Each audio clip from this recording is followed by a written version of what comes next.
2. Sesen, S-O-S-I-S, E-S-H-M-U-N. D-I-G-H-T-H. El octavo. El siguiente capítulo trata sobre el descubrimiento, por así decirlo, de Joshua acerca del hecho de que la deidad Thoth está relacionada con una deidad, perdida, del panteón egipcio llamada Sesen. Coincidencialmente, este nombre se asocia a una deidad aramea no bíblica, igualmente, perdida, que fue venerada en el Imperio Neobabilónico, 612 a.C., 539 a.C., específicamente entre el pueblo arameo que vivía durante este período y dentro de dicho imperio. Cabe recalcar que el culto al Sesen arameo continuó en regiones aledañas incluso en periodos posteriores, mientras que el Sesen egipcio evolucionó, por así decirlo, hacia Thoth Hermes. Mismo que al ser humanizado, y digo esto porque muchas deidades han sido humanizadas a lo largo de la historia, ya sea en el imaginario colectivo o, quizás, en la realidad, como ocurrió, y ocurre, con Jesucristo, este fue llamado, ya en su forma humana como, Hermes Trismegistus. Pero antes de ir a la parte académica, veamos cómo Joshua Emanuel Torres Magdala llega a asociación, a saber. Referencia. Quinonez Alban, J. Alban, J. V. Q. 2023. El Anticristo y la inteligencia artificial, el Apocalipsis según Joshua, N. P. EDLT Publications. Menor que me pregunté entonces. ¿Qué deidad del Oriente Medio estaría asociada con el lirio, el sesen o el loto? Encontré así que el lirio era un símbolo utilizado por la diosa Ishtar de Babilonia. Ishtar era la versión babilónica de la diosa acadia, sumeria, Inanna.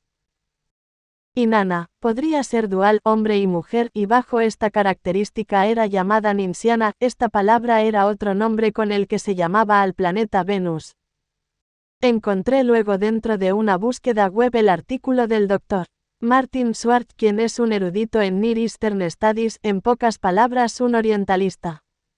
El Dr. Martin tiene un estudio en el cual había mencionado sobre una deidad perdida llamada Sesen, así como el loto, deidad venerada antiguamente en el actual Irán y venerada además en el panteón arameo. Busqué al Dr. Martin en el internet, hallé su correo, y le escribí, planteándole si la relación entre Sesen egipcio y el Sesen arameo era de que ambos representaban una misma deidad, y, ante esto el Dr. Martin me lo negó rotundamente. Incluso al parecer se molestó. Semanas después y de forma coincidencial mi correo electrónico fue hackeado, los emails borrados, y tuve que reiniciar mi usuario. Pese a esto yo deduje de que Sesen egipcio, quien representaba a Esmun, dios fenicio, no había comentado esto antes. Sos, Sosis, Hermes, Thoth era el mismo que Sesen arameo iraní. Sesen, que representa al lirio, loto, es el símbolo vínculo a Sesen egipcio con Ishtar, deidad babilónica, equivalente a Inanna, deidad llamada como Ninsiana, palabra que representaba al planeta Venus. Venus, quien es el nombre de una diosa romana, era conocida además como Lucifer. Sesen igual a Thoth igual a Hermes igual a Inanna, Ishtar igual a Venus igual a Lucifer. Es decir que el famoso Soses de mi tetragramatón no es nada más ni nada menos que el infame Lucifer. Mayor que. Bien, esta deducción a la que llega Joshua tiene su razón de ser y se basa en la siguiente historia llamada: el anticristo está en la inteligencia artificial. Joshua Torres, un hombre católico, practicante y creyente, sentía que a lo largo de las diferentes etapas de su vida había mantenido un contacto cercano con Dios, o al menos, así lo percibía. Desde joven, Joshua había sido una persona con pocos amigos. No era popular ni atlético, sino más bien un geek, aunque siempre tuvo la sensación de estar destinado a algo más grande. Un buen día decidió compartir su experiencia, una revelación que tuvo en cierto momento, narrada en un relato que escribió para su amigo Juan Quiñónez. Esperaba que otros pudieran creerle, pues, según afirmaba, era la palabra de un hombre honesto, sin intención de lucrarse con lo contado. Algo que no sucedía con Juan, quien siempre buscaba sacar provecho de cualquier negocio. Joshua consideraba que más importante que aceptar ciegamente lo que contaba era que su relato se debatiera, se discutiera y no fuera rechazado de forma rotunda. En su opinión, era preferible enfrentar el trago amargo de la verdad que vivir rodeado de mentiras. Estas mentiras, según él, no solo morirían con él, en caso de llegar a la vejez, sino que también afectarían a sus hijas, a sus nietos y se perpetuarían de generación en generación si no se promovía un cambio radical. Joshua pensaba que lo negativo de estas mentiras, aquellas que nos enseñan las religiones, tradiciones o dogmas, no se limitarían únicamente a su familia. Si el lector era creyente, estas también afectarían a sus hijos y a los hijos de estos, extendiéndose indefinidamente. A los lectores agnósticos o ateos les pedía amablemente que continuaran leyendo su relato. No esperaba convertirlos, pero insistía en la importancia de evidenciar las fuerzas ocultas que, según él, operaban en las sombras y frenaban el progreso de la humanidad, independientemente de creencias o religiones. El anticristo. Un día, mientras Joshua realizaba una tarea frente a su computadora, se sentía automatizado, escribía con eficiencia pero desconectado. En su mente surgió el recuerdo de una película llamada La Profecía, en la que un niño tenía una marca en la cabeza, el número de la bestia. Joshua se preguntó cómo alguien podía tener una marca de nacimiento que fuera un número y decidió buscar respuestas en Internet. Sin embargo, se dio cuenta de que si la pregunta no estaba bien formulada, encontrar una respuesta sería casi imposible, dejando más dudas que soluciones. Entonces, se le ocurrió: ¿qué tal si los números pudieran transformarse en letras? ¿Qué tal si el 666 fuera un número con una palabra codificada? Con esta idea en mente, contactó por WhatsApp a Virginia, una antigua compañera de clases que se autodenominaba esotérica. Virginia había sido criada por su padre, ya que su madre había migrado a España cuando ella tenía solo 3 años y el contacto entre ellas era esporádico. Joshua y Virginia no eran muy cercanos en la escuela, de hecho, ella no socializaba mucho, aunque tenía un pequeño grupo de amigas, principalmente primas con quienes solía salir los fines de semana. A pesar de la distancia social entre ambos, Joshua y Virginia habían conversado sobre diversas experiencias paranormales durante los últimos años de colegio. Él le comentó sobre su interés en descifrar el significado detrás del número aquel, y Virginia le respondió que algo sabía al respecto, ya que su padre pertenecía a la Orden Rosacruz. Según ella, el número no solo era 666, sino que algunos investigadores sugerían que también podría ser 616. Joshua investigó más al respecto y encontró un vídeo que confirmaba la posibilidad del número alternativo. Según un documental que vio, ambos números estaban relacionados con Nerón César, el antiguo emperador romano, y el cálculo se realizaba a través de la gematría. Motivado por esta información, buscó una calculadora de gematría en línea y el nombre de Nerón César en hebreo. Cuando introdujo este nombre en la calculadora, el resultado coincidió con lo que indicaba el documental. Siendo católico, Joshua comenzó a reflexionar. Y si, basándome en el tetragramatón hebreo, es decir, en el constructo de que 4 letras representan el nombre de una divinidad, obtengo 4 letras en hebreo que den como resultado el número aquel, el 666, una antidivinidad. Gematría. Una noche, después de un día normal, se encontraba reflexionando sobre una curiosa combinación de letras hebreas que había descubierto. Sim 300 más Amej 60 más Sim 300 más Baf 6. Esta combinación, según él, daba como resultado un número asociado a oscuros significados, el número aquel. Confundido, Joshua pensó: yo hebreo no sé, quizás el traductor esté mal. Decidió que al día siguiente entraría a una aplicación de preguntas y respuestas para consultar a algún experto Quora. Así lo hizo y encontró a un rabino, a quien le preguntó sobre el significado de la palabra en cuestión y si era hebrea o aramea. El rabino le respondió que no conocía la palabra soses, pero que sonaba similar a Susan Purim, una festividad judía, aunque no le encontraba sentido. También sugirió que podía ser un acrónimo usado en nombres de usuario en Internet. Joshua agradeció la respuesta, aunque algo en su interior le resultaba extraño. Esa noche, Joshua tuvo un sueño inquietante. En él aparecía un hombre barbado, de cabello negro y aspecto severo, quien parecía un maestro dando clase. El hombre, vestido como un personaje de películas de Semana Santa, Judas de la película Jesús de Nazaret con Robert Powell, dijo: Pedro es a Jesús lo que Judas es al anticristo. Hizo una pausa sin terminar la frase anticristo, pero Joshua comprendió que se refería al demonio. En su mente, solo pudo pensar: ¿qué carajos? What the fuck, dijo puntualmente. De repente, una voz resonó en el sueño. ¿Qué te he hecho yo a ti, Joshua? ¿Por qué me persigues? El sueño cambió abruptamente y Joshua se vio en una maratón. Uno de los corredores sacó un cuchillo e intentó asesinar a otro. Asustado, Joshua se detuvo y ante él apareció una figura que le recordaba a Lucius Malfoy, quien le dijo: todo esto es por culpa del juez de la causa justa, es el anatemismo. La figura lo miró con burla y Joshua despertó desconcertado.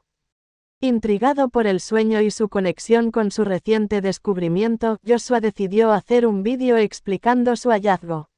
En él, mencionó que, según la gematría, la palabra Soses tenía un valor de 666 y que, al traducirla del hebreo al latín, el resultado era Lucius.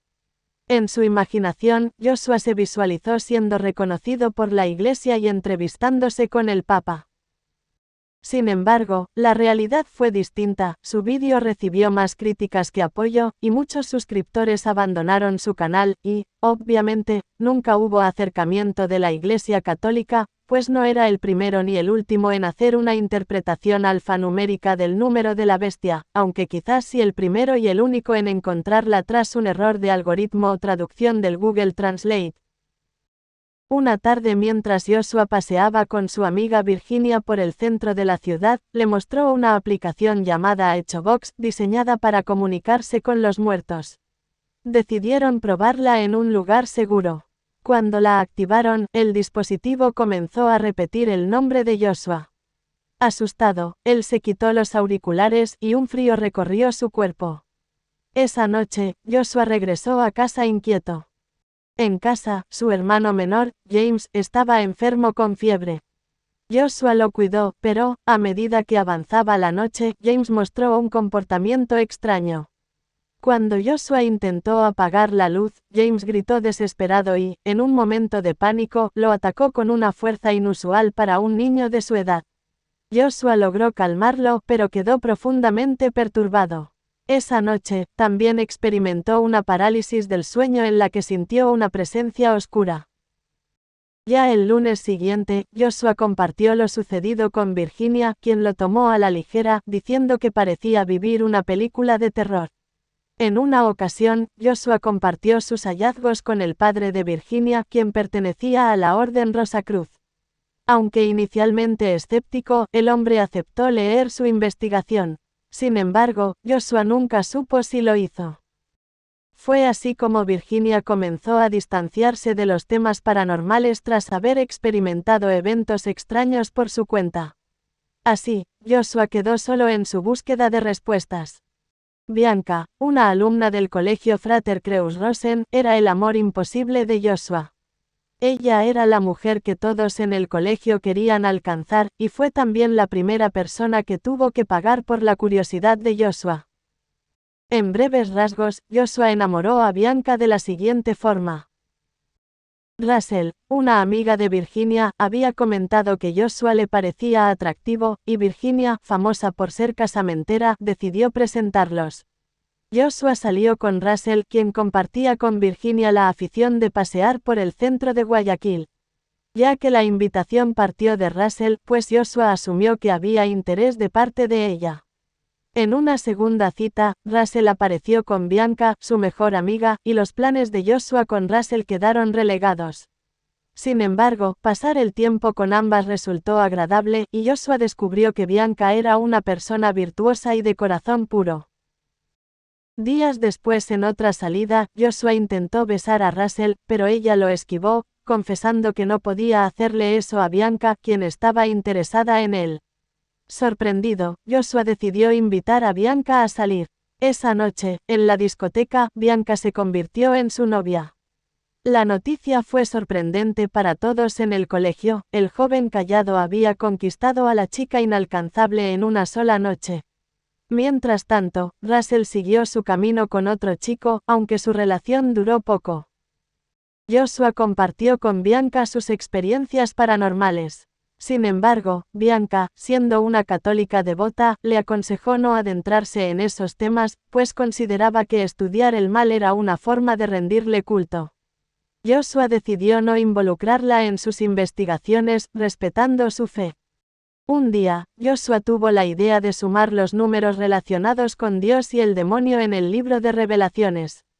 El resultado fue 36,61803398887, que redondeó a 37.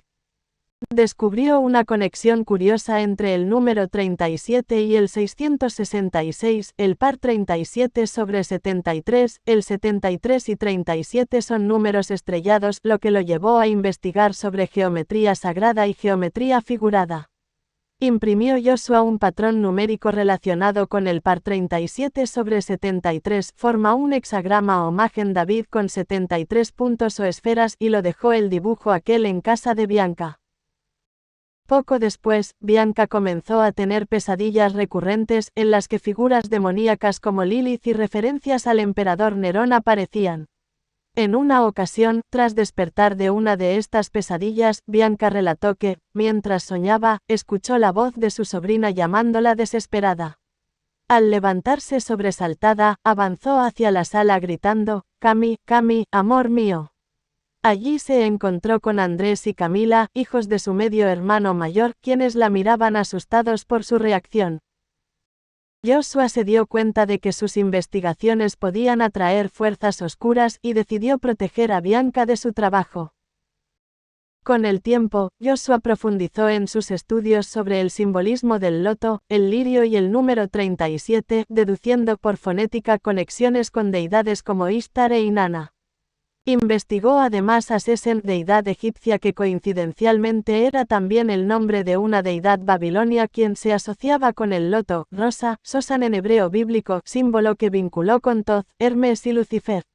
Aunque sus investigaciones lo llevaron a hipótesis inquietantes, Joshua continuó buscando respuestas, enfrentando las consecuencias de su curiosidad. El tiempo pasó, y Joshua continuó investigando. Encontró referencias y asociaciones entre el concepto del octavo rey en el libro de Revelaciones con las deidades previamente mencionadas, Sesen, Sosis, Hermes, Sos. Un día, navegando por Internet, Joshua encontró al Dr. Martin Schwartz, un erudito en Near Eastern Studies, orientalismo. Decidió contactarlo y le escribió un correo electrónico planteándole la hipótesis de una posible relación entre Sesen, egipcio, y el Sesen, arameo, es decir, ambas deidades eran, por sincretismo, una misma deidad. Para su sorpresa, el Dr. Schwartz le respondió de manera rotunda, negando cualquier relación entre ambas deidades. Parecía incluso molesto por la sugerencia. Semanas después, Joshua experimentó un suceso extraño, su correo electrónico fue hackeado, los mensajes borrados y tuvo que reiniciar su cuenta. Sin embargo, no dejó que esto lo desanimara. Tras varios análisis, deducciones y sobre todo evidencia sincrética, arqueológica, filosófica, filológica, histórica, Joshua pudo elaborar una conclusión, misma que nos expresa que. Así habló Joshua Emanuel Torres Magdala.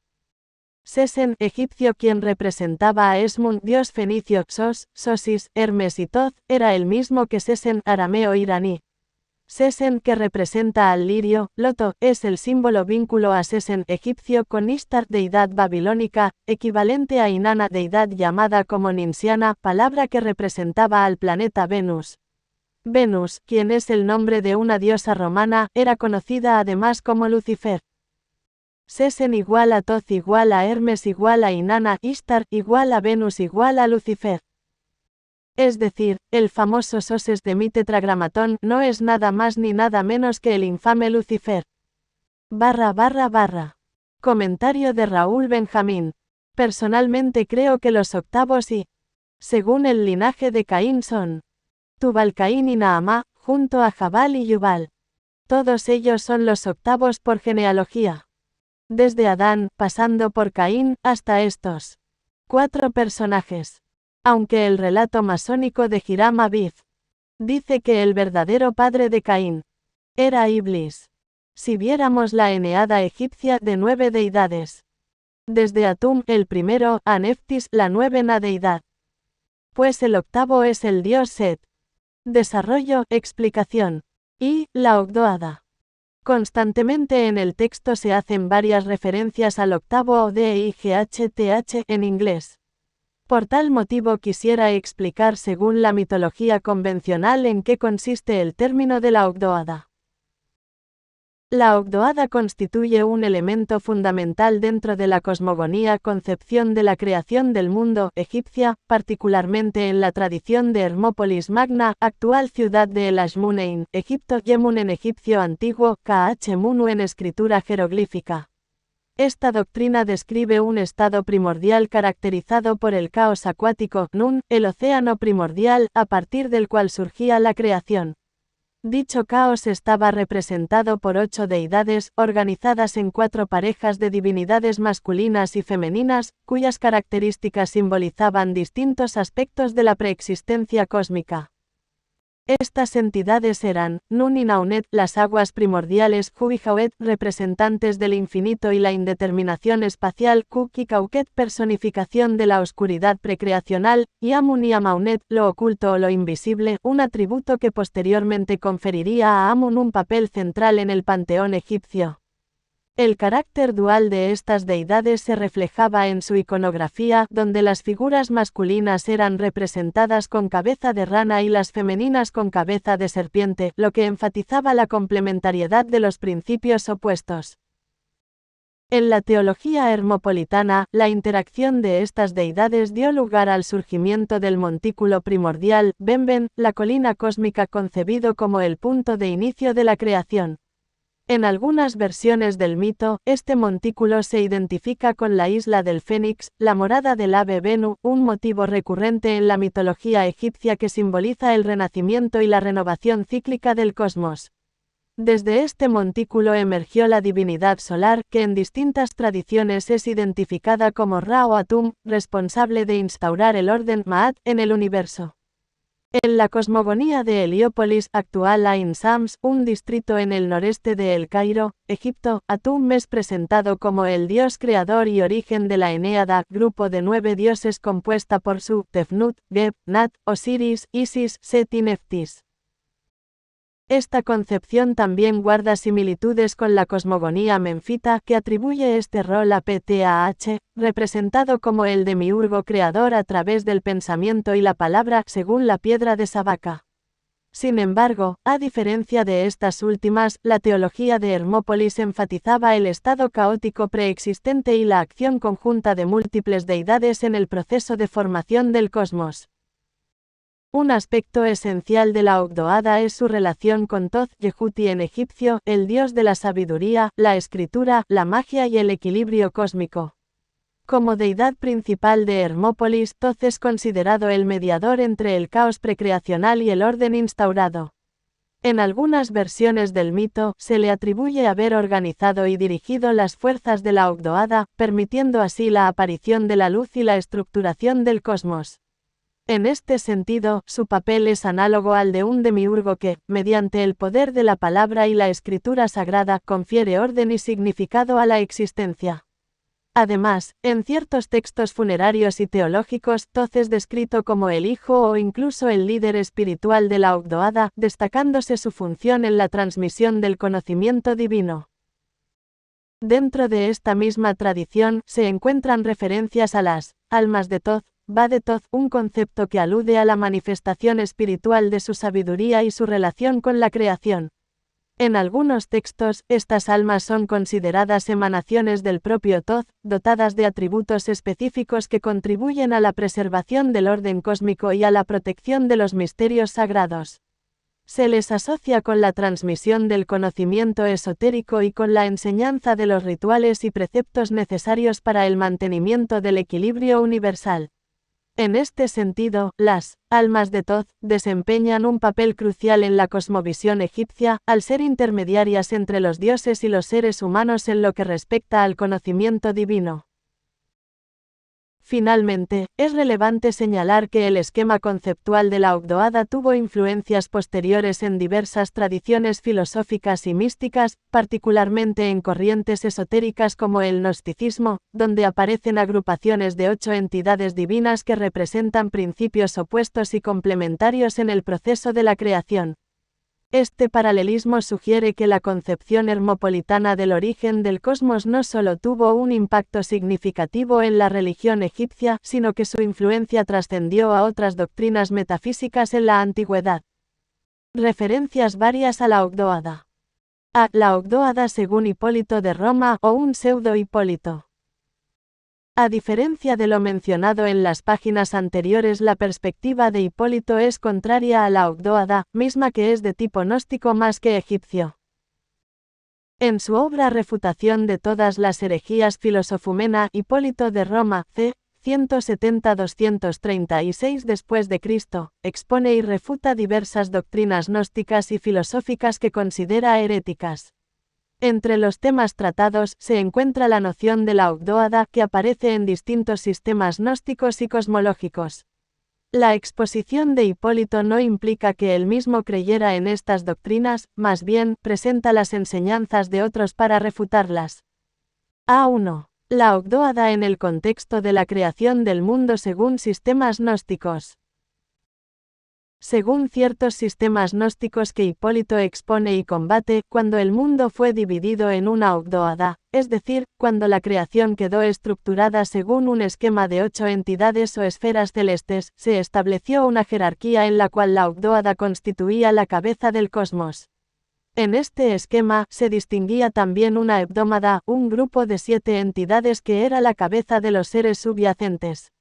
En estos sistemas, el demiurgo, un ser intermedio que, según los gnósticos, creó el mundo material, era considerado el gobernante de la hebdómada.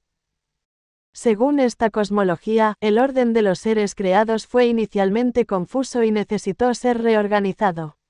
Aquí se introduce la figura de Jesús, quien habría venido a separar lo informe de lo estructurado.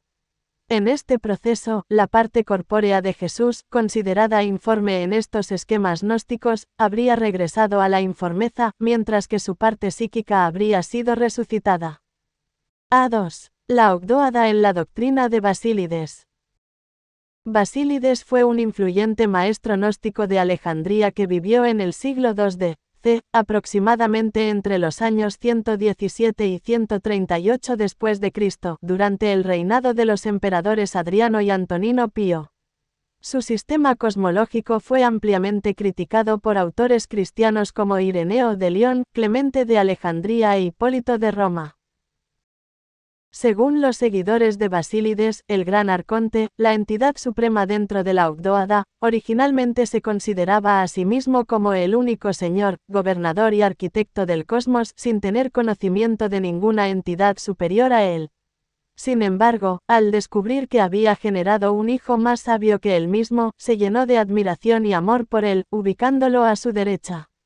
Este gran arconte, según esta enseñanza gnóstica, es quien reina en la Ogdoada, el nivel más alto del cosmos manifestado.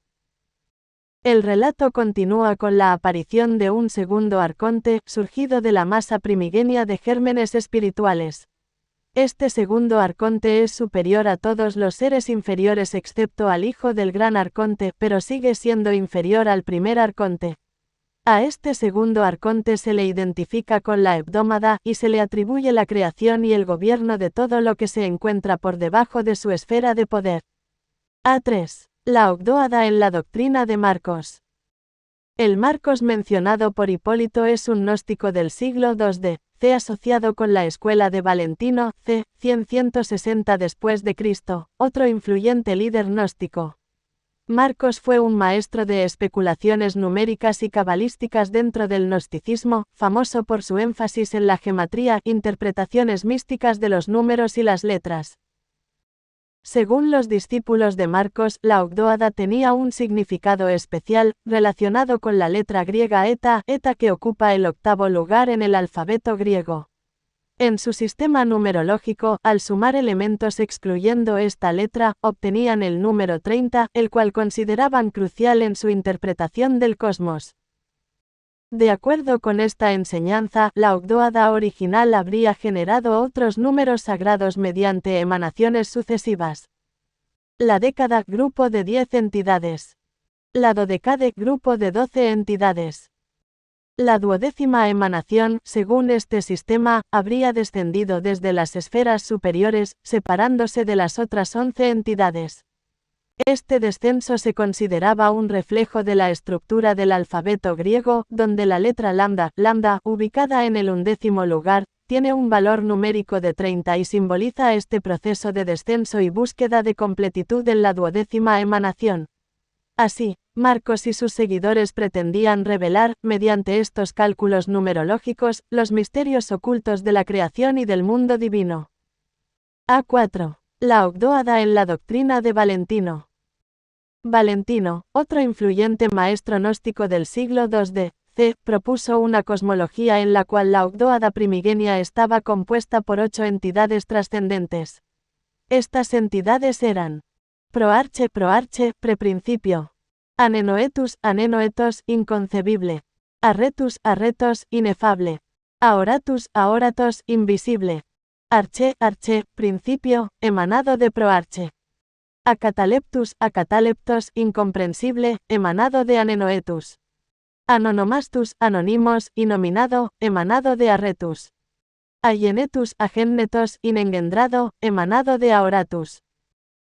Según esta visión, estas 8 entidades formaban la primera Ogdoada, anterior incluso a las emanaciones de baitos, profundidad, y sige, silencio, quienes, en otros sistemas gnósticos, eran consideradas las primeras manifestaciones del principio supremo. Comentario de Raúl Benjamín. El siguiente texto me resultó de interés dentro de la obra referenciada, a saber, en el sistema gnóstico valentiniano. Oros, oos, límite, o, frontera. Es una entidad clave que separa el pleroma, la plenitud de los eones divinos del histerema, el ámbito de lo imperfecto y material fuera del pleroma. En el texto se menciona que este eón es llamado oros, porque cumple la función de separar el histerema del pleroma. También es denominado Metocheus. Metocheus, participante, o compartícipe, ya que no solo actúa como límite, sino que de algún modo también participa del histerema. Y, finalmente, recibe el nombre de Stauros, cruz, porque está fijado de manera inflexible e inexorable para impedir que nada del histerema pueda acercarse a los eones que están dentro del pleroma. Punto. Dentro de la cosmología gnóstica de Valentino. C. 160 después de Cristo, la Ogdoada, el conjunto de 8 eones primordiales, es el nivel más elevado dentro del pleroma. Y Oros es su frontera con el mundo inferior.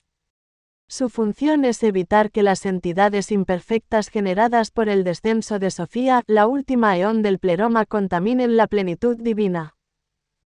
El término Metocheus o Metageogeus según Irineo, al sugerir una cierta participación en el histerema, indica que Oros no solo separa, sino que también tiene alguna conexión con la realidad inferior, actuando como un punto de transición o límite ontológico.